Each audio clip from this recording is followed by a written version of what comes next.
भरी कहानी को जो भी सच्चे दिल से लायक करें, उसकी जन्म जन्मांतर की गरीबी को हमेशा के लिए दूर कर देना, उसके दुख दर्द सभी कष्ट दूर कर देना, एक लायक जरूर करें। जय श्री कृष्ण। दोस्तों, एक सर्प ने बताया कि चाहे कितने ही पतिव्रता हो, ये 3 बातें कभी उसे मत बताना, वरना मुंह दिखाने के लायक नहीं रहोगे। दर्शक बंधु, प्राचीन समय की बात है। एक जगह एक सपेरों का झुंड चला आ रहा था। एक सुनसान जंगल से होकर निकल रही थी। एक जगह उन्हें घनी छायादार वृक्ष नजर आया, तो भी सब उस वृक्ष की छाया में बैठकर आराम करने लगी। उसी वृक्ष के पास में एक विशाल सर्पों की बॉबी थी। एक सफेरी ने जान लिया कि इस बॉबी में हमें कोई सर्प मिल सकता है। सपेरों का तो काम ही होता है सर्पों को पकड़ना। उस सपेरे ने अपने साथियों से कहा कि हमें यह बिल खोद कर देखना चाहिए। दोस्तों, उसी समय सपेरे ने आपस में विचार किया और उस सांप के बिल को खोदने लगी। दर्शक बंधु, जब उस बिल को 3 फुट की गहराई तक खोद लिया तो उस बिल से एक बहुत ही भयंकर काला नाग निकला। सफेरों ने उस नाग को पकड़ लिया और पकड़कर अपने पिटारे में बंद कर लिया। सभी सफेदी उस सर्वे को पिटारे में रखकर वहां से चलने लगी। विचार किया कि हम इस सर्प का जहर निकालेंगे। कुछ दूर आगे चलने पर उन्होंने सोचा कि यह सर्प बड़ा ही जहरीला है, क्यों ना इसके विषैले दांतों को निकाल देते हैं। यही सोच करके उन्होंने उस पिटारे को खोल लिया जिसमें वो सर्प बंद था। पिटारी को खोलकर जब देखा तो भी उसे देखकर हैरान रह गई, क्योंकि मित्रों, पिटारे के अंदर से सर्प गायब हो चुका था और उस सर्प की जगह उस पिटारे में एक बहुत कीमती सुंदर 9 लखा हार रखा हुआ था। उस 9 का हार को देखकर सफेने बड़े प्रसन्न हुए। बिसा विश्वास को सोचकर हैरान थे कि हमने तो सर पकड़ कर रखा था, ये हार कहां से आ गया? तो एक सपेरा बोला, अरे चलो, अच्छा ही है, ये हार तो और भी ज्यादा कीमती है। चलो हम इसे लेकर राजा के पास चलते हैं। राजा इस हार के बदले में हमें मुंह मांगा धन दे देगा। यही विचार करके वे सभी सफेदी राजा चंद्रसेन के शहर भाग्यनगर को चल देते ही राजा चंद्रसेन का दरबार लगा हुआ था। दरबार में राजा के सभी मंत्री, सामंत, विशिष्ट अधिकारीगण बैठे हुए थे। अचानक से दरबार में सपेरों का एक झुंड प्रवेश करता है। राजा ने जब सपेरों को दरबार में देखा तो उन्हें बैठने के लिए कहा और उनसे उनके आने का कारण पूछा। तो सपेरे कहने लगे, हे महाराज, हम तो ठहरे सफेरे, भला हमारा आपके पास आने का क्या प्रयोजन हो सकता है? परंतु आज हमारे पास एक बड़ा ही कीमती हार है जो आपकी महारानी के गले की शोभा बढ़ा सकता है। ऐसा रतन जड़ित हार आपने पहले कभी नहीं देखा होगा। राजा कहने लगे, दिखाओ कैसा हार है। तो सपेरे ने उस पिटारे को खोलकर दिखाया जिसमें वो हार रखा हुआ था। मित्रों, उस विचित्र हार को देखकर राजा, शहर राजा का पूरा दरबार अचंभित रह गया। वास्तव में उन्होंने वैसा हार पहले कभी नहीं देखा था। हार को देखकर राजा चंद्रसेन सफेरे से कहने लगे कि तुम ये विचित्र हार कहां से लाए हो? सफेने कहने लगे, महाराज, हमें यह हार मार्ग में मिला था। हमने सोचा कि क्यों ना इस हार को राजा साहब को भेंट कर दिया जाए। राजा ने कहा, ठीक है, हम तुम्हारी ये भेंट स्वीकार करते हैं। वास्तव में ये हार पाकर हमारी रानी बहुत खुश हो जाएगी। मित्रों, उसी समय राजा ने को आदेश दिया, किन सपेरों को 1 सहस्त्र सोने की मुद्राएं दे दी और सम्मान पूर्वक इन्हें दरबार से विदा कर दूं। इस प्रकार मित्रों, राजा ने वो हार टोकरी सहित अपने पास रख लिया और सपेरों को खूब सारा इनाम देकर वहां से विदा कर दिया। सपेरे तो राजा को वो हार देकर वहां से चले जाते हैं। इधर राजा चंद्रसेन सोचने लगे कि आज ये हार मैं अपनी महारानी को उपहार स्वरूप भेंट करूंगा। हार को पाकर मेरी रानी बड़ी खुश होगी। मित्रों, पूरे दिन राज दरबार में राजा बैठा रहा, अपना राज कार्य करता रहा और मन में वही विचार उठते रहे कि कितना सुंदर हार है। धीरे धीरे जब शाम होती है तो दरबार को समाप्त करके राजा अपने महलों को जाता है। वो हार वाली टोकरी राजा ने अपने बगल में दबा ली थी। मित्रों, उधर जब महारानी चंद्रा ने देखा कि महाराज आ रहे हैं और उनके हाथ में कुछ लगा हुआ है, तो महारानी ने उन्हें बैठने के लिए पलंग बिछा दिया। राजा चंद्रसेन पलंग पर बैठ जाती है और महारानी से कहने लगी कि महारानी, आज तो मैं तुम्हारे लिए बहुत ही सुंदर वस्तु लेकर आया हूं जिसे तुम देखोगी तो बहुत खुश हो जाओगी। रानी कहने लगी, महाराज, ऐसा क्या लाए हो तुम मेरे लिए? इतना कहकर राजा ने वो टोकरी रानी के आगे बढ़ा दी और कहा कि नहीं मानती हो तो स्वयं देख लो। मित्रों, रानी ने जैसे ही उस पिटारी को खोलकर देखा तो उसमें देखती क्या है, एक बहुत सुंदर तेजस्वी 5 दिन का बालक लेटा हुआ है, अंगूठा पीड़ा है। उस बालक के चेहरे पर अलौकिक दिव्य तेज चमक रहा था। मित्रों, बालक इतना सुंदर था कि रानी उस बालक को देखती ही रह गई। कहने लगी, महाराज, इसमें तो बड़ा ही सुंदर बालक लेता हुआ है। रानी ने जब कहा कि बालक लेता है तो राजा चंद्रसेन कहने लगी, नहीं रानी, इसमें तो नौलखा हार था, ये बालक कैसे बन गया? राजा को जब रानी की बात पर भरोसा नहीं हुआ तो राजा ने वो टोकरी लेकर स्वयं देखा तो वास्तव में उस टोकरी में बड़ा ही तेजबान बालक लेटा था। राजा के आश्चर्य का ठिकाना नहीं रहा। बालक को देख करके राजा और भी ज्यादा प्रसन्न हो जाता है, क्योंकि दोस्तों राजा चंद्रसेन पर पहले से कोई संतान नहीं थी। राजा और रानी हर समय संतान के बारे में सोचकर दुखी रहा करते थे। अब तो राजा और रानी दोनों ने मन में विचार किया कि यह पुत्र हमें भगवान शिव ने प्रदान किया है और आज से हम दोनों इसे अपना पुत्र मानकर ही पालेंगे। मित्रों, ये बात किसी को पता नहीं थी कि राजा ने जो हार खरीदा है वो बालक बन गया है। लेकिन राजा की कुछ दासियां वहां उनका वार्तालाप सुन रही थी।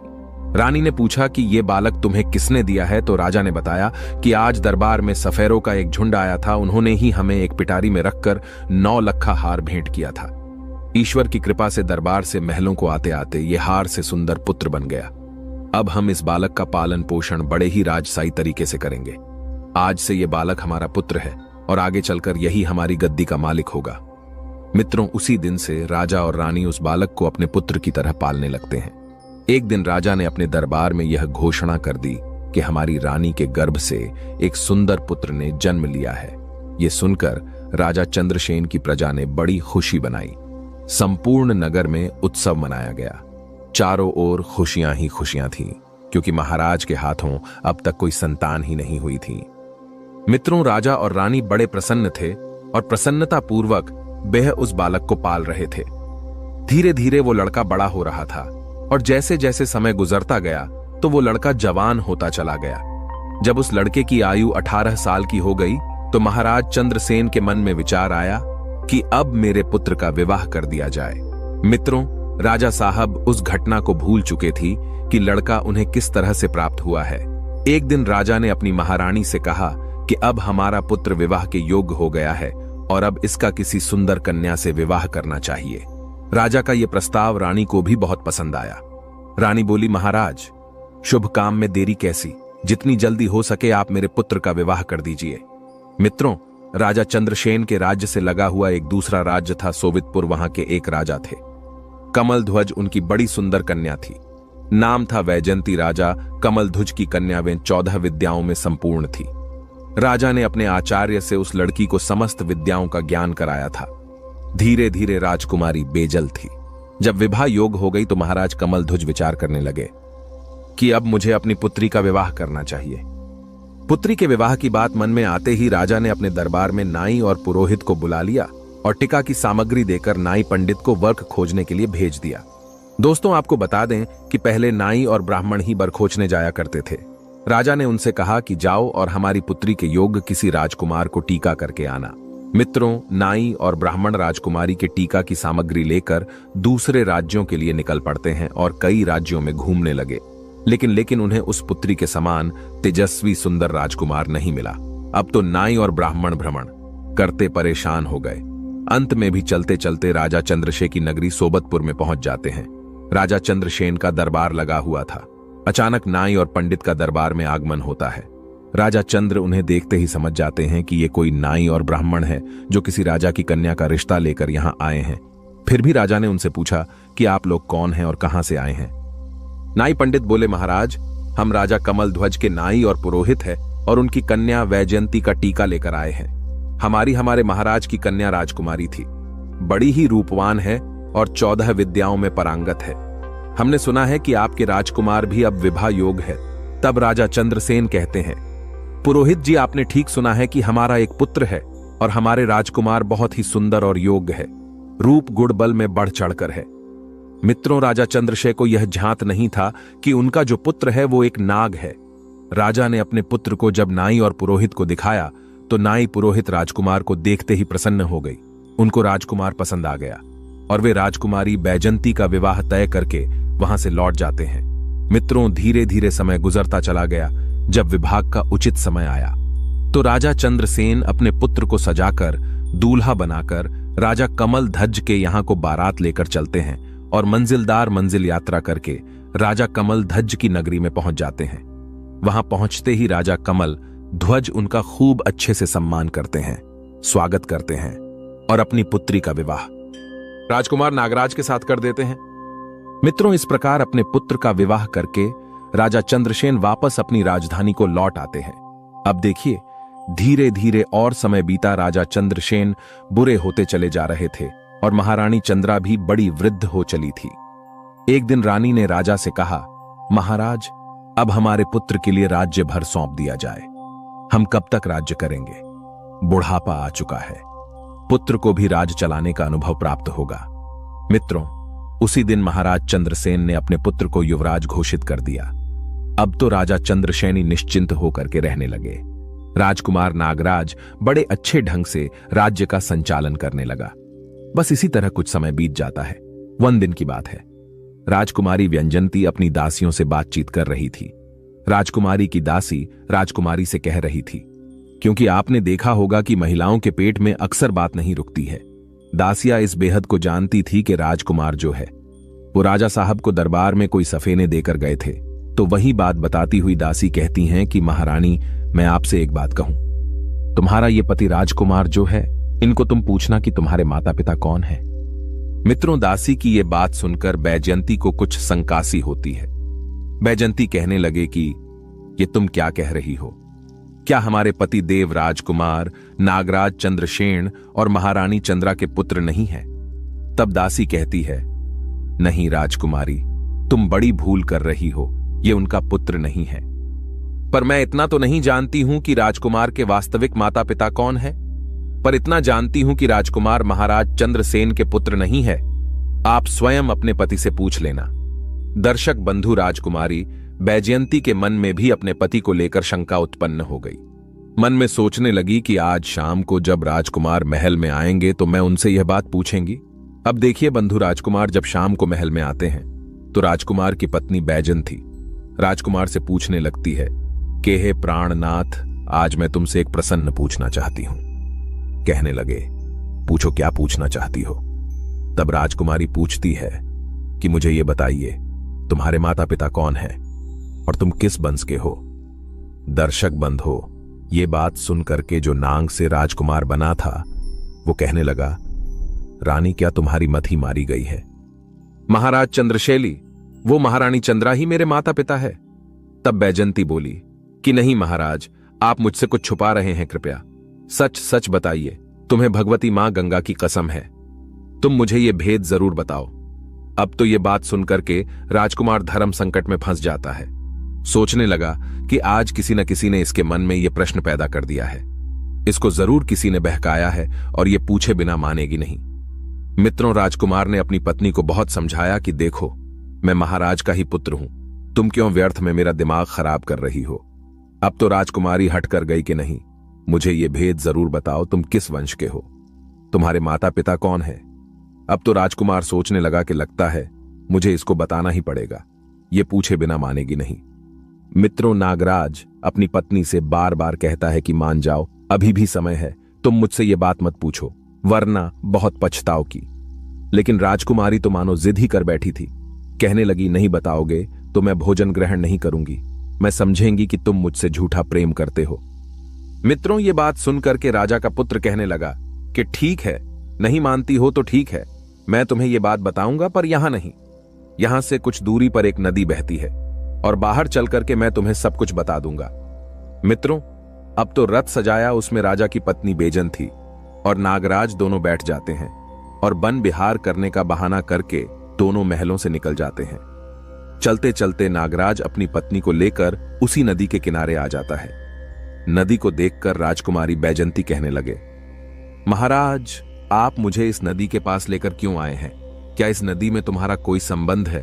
तब राजकुमार कहता है कि है प्रिय, मैं फिर तुमसे कहता हूं कि मान जाओ और मुझसे मेरे बारे में मत पूछो, वरना तुम्हें बहुत पछताना पड़ेगा। मगर दोस्तों, किसी ने सच कहा है, राजहट वाल हट और तिरियाहट ये बड़े बुरे हट होते हैं।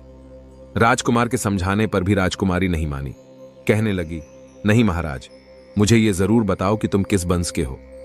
मित्रों, राजकुमारी बैजयंती जब नहीं मानती है तो राजकुमार नाम जो था वो नदी में नीचे उतर जाता है और कमर तक के जल में जब वो पहुंच जाता है तो कहने लगता है कि है रानी, अभी भी समय है, तुम मुझसे ये बात मत पूछो, अभी कुछ बिगड़ा नहीं है। लेकिन राजकुमारी बैजयंती तो मानो हट ही कर बैठी थी।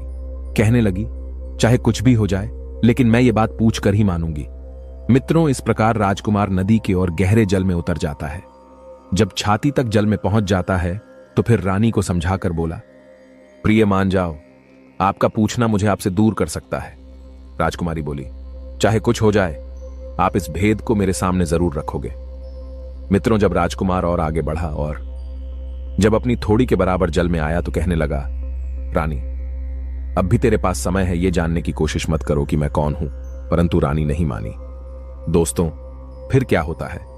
राजकुमार ने अपना असली नाम का रूप धारण कर लिया और नदी के जल के ऊपर अपना फन दिखाने लगा।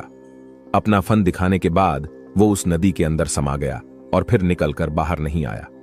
जब काफी देर हो गई और राजकुमार नहीं लौटा तो राजकुमारी वैजयंती घबरा गई, क्योंकि अब उसका पति नान बनकर कहीं चला गया था। वैजयंती ने वहां उसे खोजने की बहुत कोशिश की, बहुत प्रतीक्षा की, लेकिन वो नहीं मिला। अब तो वैजयंती अपने रथ को लेकर के अपने सारथी से कहती है कि चलो महलों को चलो और महाराज को सूचित करो कि उनके पुत्र नदी में डूब गए हैं। मित्रों, सारथी ने जाकर के राजा को यह खबर दी कि महाराज, आपके पुत्र नागराज नदी में विलुप्त हो गए हैं। राजा को बड़ा दुख होता है। राजा कहने लगा कि मेरा पुत्र और उस नदी में डूब गया। वो अपनी सेना को आदेश देते हैं कि जाओ नदी के जल को खंगालो और कम से कम उसकी लाश को तलाश करो। राजा के 10-20 हजार सैनिक रानी वैजयंती के साथ उस नदी पर आए। नदी में जगह जगह जाल डलवाई गई, लेकिन कोई सफलता नहीं मिली, क्योंकि वो तो एक नान था और अपने असली नाग रूप को प्राप्त करके वापस लौट गया था। कई गोताखोरों ने नदी में राजकुमार की तलाश की, मगर कुछ हाथ नहीं लगा। अब तो उदास होकर के राजा और रानी और राजकुमारी वैजयंती वापस अपने महलों को लौट आते हैं। राजा चंद्रसेन तो वृद्ध हो चुके थे और पुत्र का दुख उनके ऊपर और आ गया था। राजा के मन में तो यही था कि नदी में डूब करके उनका पुत्र मर गया है। अब तो राजा बड़ा दुखी रहने लगा। श्रोताओं, महारानी वैजयंती जो नागराज की पत्नी थी, वो भी बड़ी दुखी रहने लगी और मन में अपने आप को कोसने लगी कि मैंने बहुत बुरा किया। मेरी ही कर्मों के कारण आज मेरा पति मुझसे दूर चला गया। यदि मैं उनसे उनके वंश के बारे में पूछने की जिद न करती तो शायद मेरा पति मुझसे दूर नहीं होता। परंतु मित्रों, वो बड़ी विद्वान थी, 14 विद्याओं में निपुण थी। काफी सोच विचार के बाद उसे एक तरकीब सूझती है। उसने अपने संपूर्ण नगर में यह घोषणा करवाई कि कोई भी व्यक्ति उसे कोई नई बात सुनाएगा तो उसके एवज में उसे 100 स्वर्ण मुद्राएं दी जाएंगी, चाहे वह आप बीती हो या किसी प्राचीन घटना से संबंधित हो, कोई भी कहानी हो या कथा हो, जो कुछ भी जो कोई सुनाएगा उसको 100 स्वर्ण मुद्राएं मिलेंगे। मित्रों, अब तो रानी वैजयंती के पास कथा सुनाने वालों की भीड़ लगी रहती थी। कोई आप बीती कहानी सुना रहा था, कोई रामायण की कथा सुना रहा था, कोई किसी राजा का इतिहास सुनाने लगा। अब तो राजकुमारी वैजयंती का यही काम था। वो सुबह से लेकर शाम तक नई नई कहानियों को, किस्सों को सुनती रहती थी। एक दिन की बात, राजा साहब का राज्य का एक बूढ़ा आदमी अचानक से उसी जंगल में गुजर रहा था। वो बूढ़ा आदमी जंगल को पार करते करते उसे जंगल में ही रात्रि हो गई। जब रात्रि हो गई तो वो मन में सोचने लगा कि अब रात में आगे जाना ठीक नहीं है, क्योंकि जंगल में आगे हिंसक पशु भी मिल सकते हैं। यही सोच करके वो बूढ़ा आदमी उसी जंगल में एक पीपल के पेड़ के ऊपर चढ़कर बैठ जाता है। रात्रि का समय था। वृद्ध व्यक्ति को डर के मारे नींद नहीं आ रही थी। इधर जब रात के 12 बजे का समय होता है तो उसने देखा कि बाहर एक झाड़ू लगाने वाला आया और उस पूरे जंगल में उसने झाड़ू लगा दिया। फिर उसने देखा कि एक पानी का छिड़काव करने वाला है। उसने भी हर जगह पानी का छिड़काव कर दिया। उसके बाद वहां कुर्सियां आनी शुरू हो गईं। फिर एक सिंहासन आता है। अचानक ही वहां पर तंबू की व्यवस्था भी हो जाती है। उस जगह को सजाकर बड़ा रमणीय बना दिया था। वो बूढ़ा आदमी पीपल पर बैठा बैठा ये सब देख रहा था। उसने देखा कि वहां पर सभा होने लगी। वो वृद्ध बहुत घबरा रहा था। मन में सोच रहा था कि ये सब क्या हो रहा है, ये लोग कौन हैं और आज क्या ये मुझे जिंदा छोड़ेंगे या नहीं। वहां एक से एक सुंदर अतिथि आने शुरू हो गए।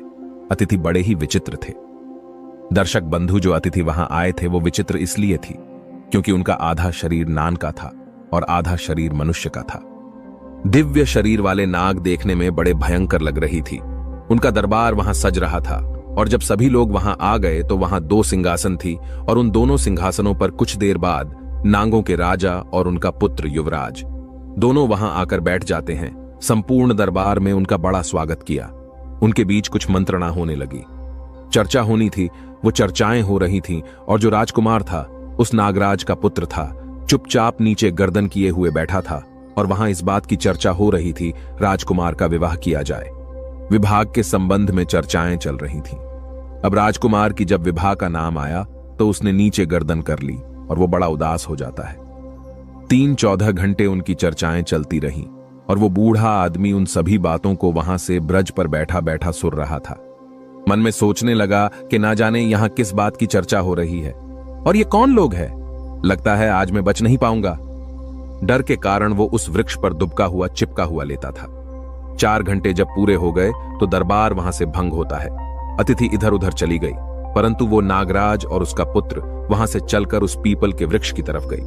वो व्रत ऊपर बैठा हुआ सोच रहा था कि मेरी तरफ ही आ रहे हैं और लगता है ये मुझे जिंदा नहीं छोड़ेंगे, क्योंकि इन्हें पता चल गया है कि मैं इस वृक्ष पर बैठा हूं। यह सोचकर वह बहुत घबरा जाता है, परंतु उस नाग ने क्या किया, उस पीपल की जड़ में बैठकर के कुछ देर रोया और अपनी रानी व्यंजनती को याद किया। ये बात वो बूढ़ा आदमी सो रहा था कि ये तो बड़ा ही चमत्कार है, ये मैं क्या देख रहा हूं। और कुछ देर रोने के बाद, ऐसा कहने के बाद वो नागराज भी वहां से चला जाता है। धीरे धीरे इधर सवेरा हो जाता है। प्रातःकाल जब हुआ तो वो बूढ़ा आदमी उस वृक्ष से नीचे उतरा और नीचे उतरने के बाद वापस अपने नगर को लौट आता है और मन में सोचने लगा कि वैसे भी मैं बहुत गरीब आदमी हूं और रानी बेजानती भी नई नई कहानी सुनती रहती है, तो क्यों ना चल करके इस बात को महारानी बेजंती को सुनाया जाए। इसके बदले में महारानी मुझे बहुत सारा धन देगी और मैं पैसे वाला हो जाऊंगा। ऐसा विचार करके वो बूढ़ा आदमी उसी जगह आ जाता है जहां रानी वैजयंती का मंडप लगा हुआ था, जहां वो कथाएं सुना करती थी। वहां एक से एक बड़े विद्वान रानी को कहानी सुनाती थी। कुछ घंटे इंतजार करने के बाद उस बुरे आदमी काफी कहानी सुनाने का नंबर आता है। वो महारानी, मैं जयंती से कहने लगा कि महारानी आज मैंने बड़ा विचित्र दृश्य देखा है। आज मैं तुमको एक आंखों देखी घटना सुना रहा हूं। आज रात में जब जंगल से गुजर रहा था तो रात होने की वजह से मैं उसी जंगल में फंस गया। उस बंद में मैं एक पेड़ पर चढ़कर बैठ गया। बाहर देखा कि वहां एक नागराज का दरबार लगा था। उन सबका आधा शरीर मनुष्य का था, आधा शरीर नाग का था। ऐसे विचित्र प्राणी उस दरबार में आई थी कि मैं उन्हें देखता ही रह गया। कुछ देर देखने के बाद मैंने विचार किया कि ये लोग मुझे मारेंगे तो नहीं, परंतु मैं उस पीपल के ब्रिज पर चिपका हुआ उनकी बातें सुनता रहा। जब दरबार पूरी हुआ तो वहां से एक राजा का पुत्र था जो नागों का राजा था। उसका युवराज था और वो अपने एक दिव्य रथ में बैठकर जिस पीपल पर मैं बैठा था उसी वृक्ष की ओर आया। वो उस रथ से उतरा और पीपल के वृक्ष के नीचे बैठकर कुछ देर कहकर रोता रहा। उसके बाद वो वहीं से आदर्श हो गया।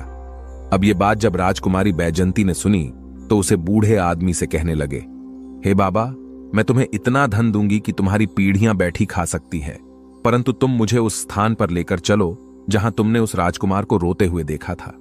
यह सुनकर बूढ़ा आदमी घबरा जाता है। कहता है राजकुमार, अब मैं बाहर नहीं जाऊंगा, वहां जाने से मुझे बहुत डर लग रहा है। तब राजकुमारी कहती है, नहीं बाबा, तुम चिंता मत करो, तुम्हें मेरे साथ वहां चलना ही पड़ेगा। इतना कहकर रानी बेजंती ने एक सोने की मोहरों से भरी हुई थैली उस बुरे आदमी को दे दी और कहा कि मैं तुम्हें 1000 सोने की मोहरें दूंगी, तुम मुझे उस स्थान पर पहुंचा देना मित्र। धन पाकर वो आदमी भी खुश हो जाता है और वो राजकुमारी बैजंती को लेकर उस जंगल की तरफ चल देता है। उसी स्थान पर जाकर बूढ़े आदमी ने बताया, राजकुमारी जी, मैंने इसी पीपल के वृक्ष के ऊपर बैठ करके सब कुछ देखा है। राजकुमारी बोली, तो बाबा, मैं भी आज उन्हें अपनी आंखों से देखना चाहती हूं। मित्रों, इस प्रकार को बूढ़ा आदमी और रानी बेजंती उस वृक्ष की खो में बैठ जाते हैं। इंतजार देखते हैं और इंतजार देखते देखते पूरी रात निकल जाती है, लेकिन वहां पर कोई नहीं आता है। उस दिन ना तो कोई दरबार सजता है, ना कोई नाग आता है। अब तो बैजंती उस वृद्ध पर क्रोधित होती है और कहती है, बाबा, तुमने झूठ बोला है और इसके लिए मैं तुम्हें कड़ी से कड़ी सजा दे सकती हूं। कहने लगा, नहीं, मारा नहीं, मैंने कोई झूठ नहीं बोला है। मैंने जो अपनी आंखों से देखा था वही आपको बताया था। रानी बोली, तो फिर आज क्या हुआ? बुरे बाबा ने कहा, हे रानी, ये मैं भी नहीं जानता कि वे लोग आज क्यों नहीं आए। मित्रों, उसने रानी बेजंती निराश होकर अपने घर लौट जाती है। इधर वो बुरा आदमी मन में विचार करने लगता है कि उस दिन कौन सी तिथि थी जिस दिन दरबार लगा था। उसने ये बात ज्योतिषियों से पूछी तो ज्योतिषियों ने बताया कि उस दिन पूर्णिमा की तिथि थी। चंद्रमा पूर्ण तरह से उदय हुआ था और ऐसे अवसर पर देवी देवताओं की सभाएं कुछ क्षेत्रों में हुआ करती हैं। हो सकता है तुमने उस सभा को देख लिया हो। अब तो सोचने लगा कि अगली पूर्णिमा आएगी, तब मैं रानी को लेकर वहां जाऊंगा। महारानी ने भी उस बूढ़े से कह दिया कि यदि तुम मुझे वो दृश्य दिखा दोगे तो मैं तुम्हें बहुत इनाम दूंगी। दर्शक बंधु, धीरे धीरे समय बीता और जब अगले माह का समय आया तो वृद्ध महारानी से बोला, आज आप मेरे साथ इस जंगल में चलो, आज मैं आपको वो दृश्य दिखाऊंगा। दोस्तों, महारानी बेजंती और वो बूढ़ा आदमी दोनों जंगल की ओर चल देते हैं। वहां पहुंचकर रानी बेजती और वो बूढ़ा आदमी उस पीपल की जड़ में छुपकर बैठ जाते हैं। जब रात्रि के 12 बजने का समय नजदीक आता है तो वे देखते क्या हैं कि वहां एक झाड़ू लगाने वाला आ चुका है। उसने झाड़ू लगाया, पानी का छिड़काव करने वाला आया, उसने पानी छिड़का। फिर थोड़ी देर में वहां कुर्सियां आ जाती हैं, चारों तरफ मंडप सज जाता है। धीरे धीरे वहां नाग लोग आने लगते हैं। उन नागों का आधा शरीर मनुष्य का था, आधा शरीर नाग का था।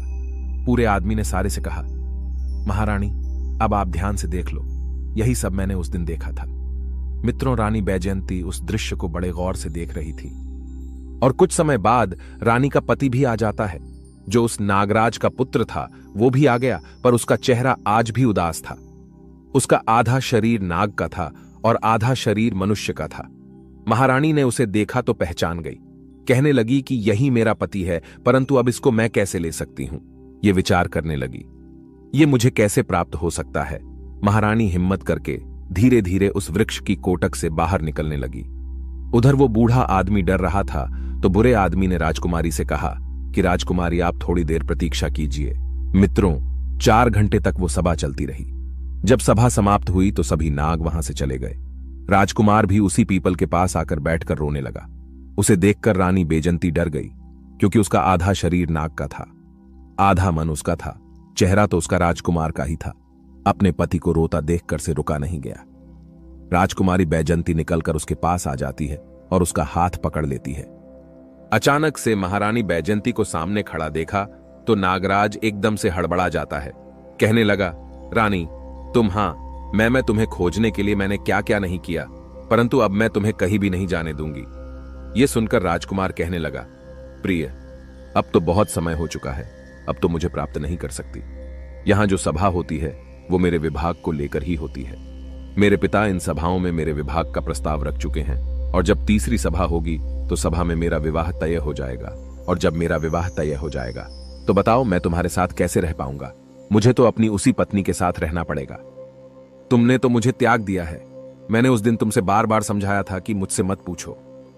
राजकुमार की बात सुनकर रानी बैजंती रोने लगती है और बार बार अपने किए की क्षमा राजकुमार से मांगती है। नागराज कहने लगा कि देखिए, राजकुमारी रोने का समय नहीं है, मैं तुम्हें एक उपाय बताता हूं। यदि तुमने वो उपाय कर लिया तो शायद मैं तुम्हें प्राप्त हो जाऊं। बोली कि तुम मुझे जो उपाय बताओगे मैं वही उपाय करूंगी, लेकिन तुम्हें मेरे साथ रहना होगा। राजकुमार बोला, प्रिय अब मेरी जाने का समय हो गया है, मुझे मेरे पिता के दरबार में पहुंचना है, परंतु अगली पूर्णिमा के दिन तुम इसी प्रकार यहां आकर के बैठना होगा, और जब यहां सवा लगने लगे तो ध्यान रखना तुम चुपचाप महाराज का जो सिंहासन है उसके नीचे जाकर चुप जाना, और जब मेरे विभाग की बात चले तो तुम उस सिंहासन से नीचे से निकलकर महाराज के सामने जाकर खड़ी हो जाना, और फिर मुझे महाराष्ट्र से मांग लेना, मैं तुम्हें प्राप्त हो जाऊंगा। देखिए बंधु, इतना कहकर के वो नागपुत्र वहां से अदृश्य हो जाता है और महारानी और वो बूढ़ा आदमी अपने नगर को लौट आते हैं। रानी बेजंती बड़ी सोचमग्न थी। राजा भी अपने पुत्र शोक में देर रात दुखी रहती थी। धीरे धीरे समय निकला और महारानी सोच रही थी कि अब चाहे कुछ भी हो जाए, अब की पूर्णिमा के दिन मैं अपने पति को पाकर ही रहूंगी। ये सोच मांगन मुद्रा में रानी ने अब कथाओं को सुनना भी बंद कर दिया। अब तो वो ना किसी की सुनती थी, ना कभी बोलती थी, क्योंकि वो अपने पति से एक बार मिल चुकी थी। धीरे धीरे समय बीता। तीसरी पूर्णिमा का समय आया। जब तीसरी पूर्णिमा नजदीक आई है तो रानी मन में विचार कर रही थी कि आज चाहे कुछ भी हो जाए, मैं अपने पति को लेकर के ही लौटूंगी। रानी ने अपना श्रृंगार किया, अपनी दासियों से कहा कि आज मेरा श्रृंगार इस तरह से करना जैसे मेरा विवाह में हुआ था। महारानी का श्रृंगार किया और पूर्णिमा वाले दिन वो उस बुरे आदमी को लेकर उस पीपल के पेड़ के पास पहुंच जाती है। अब तो दोनों लोग वहां उस पीपल की जड़ में छुप